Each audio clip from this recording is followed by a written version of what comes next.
বিশ্বকাপে ভারতের বিপক্ষে সবশেষ 50 দেখা পেয়েছিলেন লিটন দাস।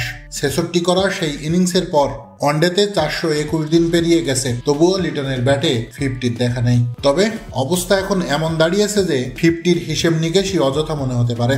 2 অঙ্কেই যেতে পারছেন না লিটন দাস। 50 তো দূরের কথা, পুরো 24 সালেই যে ওয়ানডেতে লিটনের পরিসংখ্যান 5 ম্যাচে 6 রান। ওয়েস্ট ইন্ডিজের বিপক্ষে আজ সিরিজের শেষ ম্যাচ দিয়েই ওয়ানডের সঙ্গে এবছরের হিসেব নিকেশ চুকিয়ে ফেলবে বাংলাদেশ। অন্তত এই ম্যাচটা দিয়ে বছরে কিছু রান করার সুযোগ ছিল লিটনের সামনে, কিন্তু ক্যারিবিয়ানদের বিপক্ষে শেষ ওয়ানডেতে 0 রানে আউট হওয়া লিটন এ বছরটাও শেষ করলেন ব্যর্থতা দিয়ে। সিরিজের আগের 2 ম্যাচে লিটনের ব্যাট থেকে এসেছে 2 ও 4 রান, আজ ফিরলেন ডাক মেরে। সিরিজের 2 ম্যাচ হেরে ইতিমধ্যে সিরিজ হারা বাংলাদেশ 6টা সারানোর মিশনে আজ আবারও টসে হেরে ব্যাট করতে নামে। তবে ইনিংসের শুরুতেই চাপে পড়ে ওপেনার তানজিদ তামিম। 5 বলে 0 রানে ফিরলে ব্যাটে এসে অ্যাগ্রেসিভ খেলার চেষ্টা করে লিটন দাস। শুরু থেকেই বিগ শট খেলার চেষ্টা করেন, তবে বিগ শট তো দূরের কথা, উল্টো রানের খাতা খোলার আগেই বিদায় লিটন দাস।